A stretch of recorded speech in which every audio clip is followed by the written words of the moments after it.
Sebagai orang yang awam, biasanya itu berpikir bahwa diet itu cuma makan sayur dan diet itu bisa berhasil karena kita makan sayur.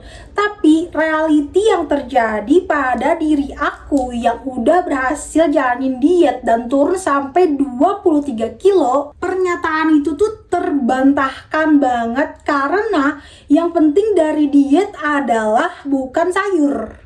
Adalah apa? Halo teman-teman, makasih udah klik video ini. Di video kali ini sesuai dengan pertanyaan di sebelum video, jadi aku mau bahas tentang pertanyaan ya, kalau misalkan kita nggak suka sayur atau nggak makan sayur saat diet, apakah diet kita bakalan berhasil? Oke, jawabannya adalah oke teman-teman, di video kali ini aku tuh pengen jawab pertanyaan dari orang yang komentar di TikTok aku. Jadi ada yang nanya ke aku kalau misalkan kita itu nggak suka makan sayur atau kita emang jarang makan sayur atau nggak bisa makan sayur, apakah diet kita tuh bakalan berhasil?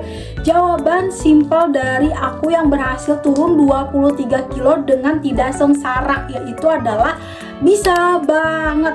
Setiap orang punya pandangan yang berbeda-beda tentang diet dan punya pedoman yang berbeda-beda tentang diet.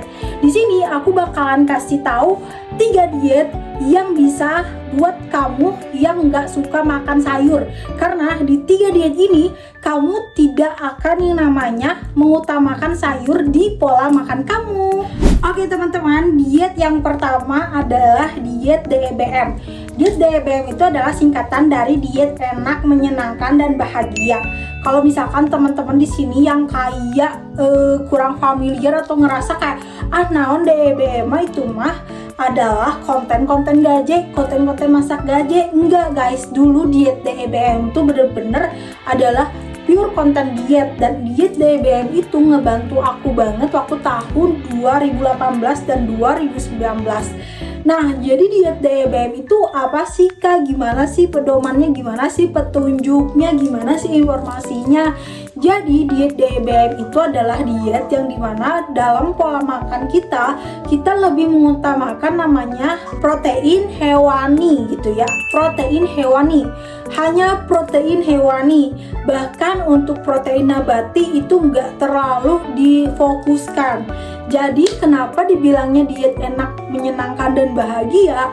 Karena diet DEBM itu kita tuh makannya tuh kayak daging ayam, ikan, kepiting, salmon, terus juga kayak pokoknya yang olahan-olahan makanan yang berasal dari hewan-hewanan. Nah, jadi kalau misalkan diet DEBM nih, kamu tuh sangat harus dominasi kebanyakan kayak 80% atau 70% makanan kamu tuh adalah makanan protein. Tapi kalau di diet DEBM kamu masih bisa makan karbo.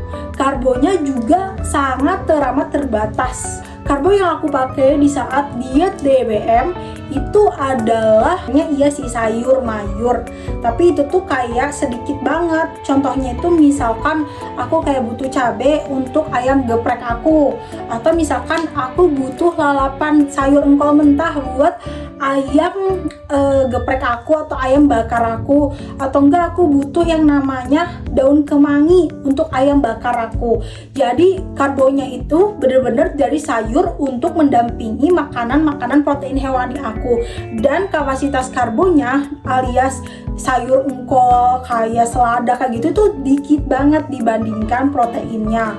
Terus selain sayur-sayuran, kamu juga bisa buah-buahan. Tapi di sini buah-buahan juga dibatasi loh. Jadi kamu tuh nggak boleh makan buah-buahan yang karbonya tinggi. Pada intinya kalau diet DEBM, semakin kamu lebih banyak konsumsi protein hewani itu semakin bagus. Jadi kalau misalkan kamu nggak makan karbo sama sekali di diet DEBM juga nggak apa-apa. Kayak gitu. Kita lanjut di diet selanjutnya. Oke, diet yang kedua adalah diet karnivora. Dari namanya, kalau kalian itu pernah belajar IPA di kelas 3 SD atau di SD gitu ya, karnivora itu adalah salah satu jenis hewan yang makan daging-dagingan. Nah, itu dia diet karnivora, kita makan hanya daging-dagingan. Berbeda dengan DEBM, kalau di DEBM kita masih bisa makan sayur, masih bisa makan buah, asalkan yang dianjurkan di diet DEBM. Tetapi kalau di diet karnivora, kamu benar-benar hanya boleh makan daging doang. Bisa daging ikan, daging ayam, daging sapi, pokoknya yang bersifat daging gitu. Bahkan protein nabati juga nggak boleh. Benar-benar kamu hanya makan daging doang, which is itu adalah kolesterol. Tapi emang ada beberapa orang yang emang cocok dengan diet DEBM ini, kayak telur kayak gitu-gitu, termasuk dari hewan ya. Nah, aku pribadi pernah nyobain diet karnivora, tapi aku sendiri nggak bisa jadikan diet karnivora itu sebagai diet jangka panjang aku. Jadi diet jangka panjang aku jujur adalah diet DEBM. Karena apa diet DEBM? Karena diet DEBM masih kita boleh makan karbo, cuman karbonya juga dibatasin, kayak cuman boleh ini, sayur cuman boleh itu, buah cuma boleh ini, buah cuma boleh itu, tetapi masih dibolehkan. Lanjut ke diet yang ketiga. Oke, di yang ketiga atau diet terakhir yang cocok buat kamu yang gak suka sayur adalah diet keto. Oke, diet keto berbeda dengan diet DEBM dan diet karnivora. Kalau diet keto kita adalah makan makanan yang tinggi lemak. Lemak di sini kalian jangan salah, lemak di sini adalah lemak yang berasal dari real food ya, yang berasal dari makanan yang sehat. Contohnya balik lagi seperti buah alpukat, itu diet keto rekomendasi. Terus juga contohnya kayak daging-dagingan, itu rekomendasi, which is itu adalah protein hewani tetapi tinggi juga lemak. Jujur guys, kalau diet keto sendiri aku tuh belum pernah ngejalanin secara serius ya. Kalau misalkan karnivora, DEBM itu aku udah pernah. Jadi aku bakalan coba baca ke penjelasan tentang diet keto. Jadi diet keto itu adalah diet yang sama. Konsepnya itu adalah kita mengurangi karbo. Tapi di sini kita itu makan tinggi yang namanya lemak. Nah, lemak yang di sini aku bilang tadi, lemaknya itu berasal dari real food. Tujuannya apa sih di diet keto itu? Kita makan lemak yang tinggi, ngurangin karbo. Yang pertama, tujuannya itu adalah kita bertujuan agar badan kita itu mengganti cadangan energinya yang asalnya itu kan gula karbo, diganti menjadi lemak.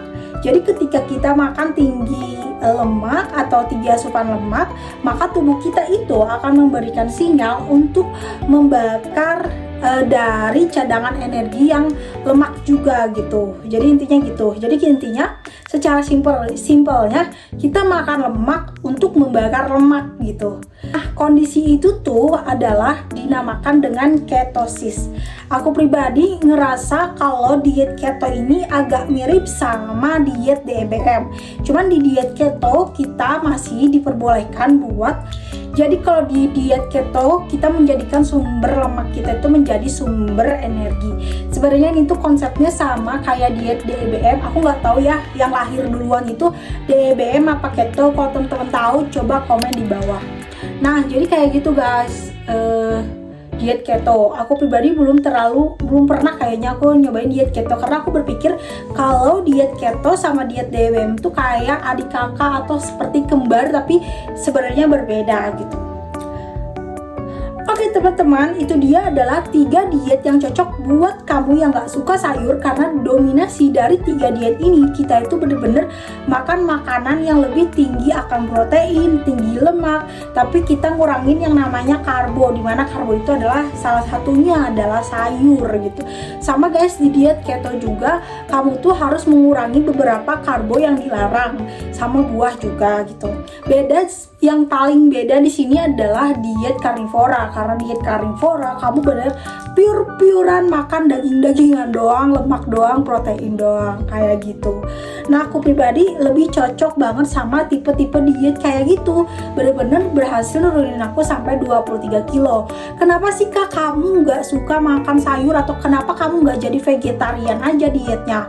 Aku gak cocok buat menjadi vegetarian atau buat diet yang makan sayur doang, Kenapa? Karena tubuh aku tuh bakalan jadi auto lemes, aku pernah waktu itu diet GM di hari ketiga aku kayak mau pingsan gitu.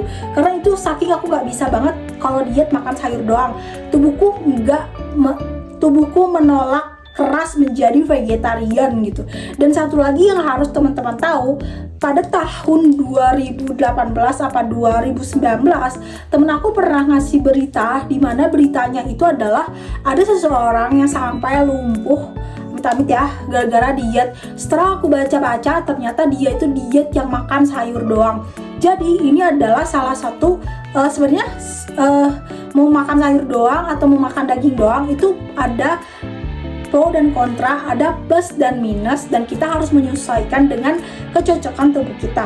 Kenapa orang itu bisa lumpuh? Karena aku lupa ingat, tapi pada intinya ketika kita makan sayur doang itu tuh otot kita nggak dikasih asupan guys. Jadi kalau otot kita itu tuh butuh yang namanya protein ya.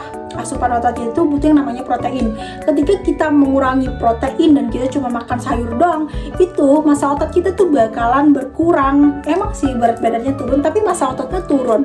Emang kamu mau jadi manusia tanpa otot? Nggak mau kan gitu. Makanya penting bagi aku untuk makan pasti ada proteinnya. Walaupun aku di kondisi lagi cheat day atau lagi yang kayak jajan gitu, aku tetap pasti dalam sehari itu makan ada proteinnya. Protein itu nggak harus yang mahal ya guys, nggak harus daging-dagingan terus. Kalian bisa kayak makan telur rebus. Aku pribadi sering banget makannya telur rebus. Oke teman-teman, makasih udah nonton video ini sampai selesai. Bye bye.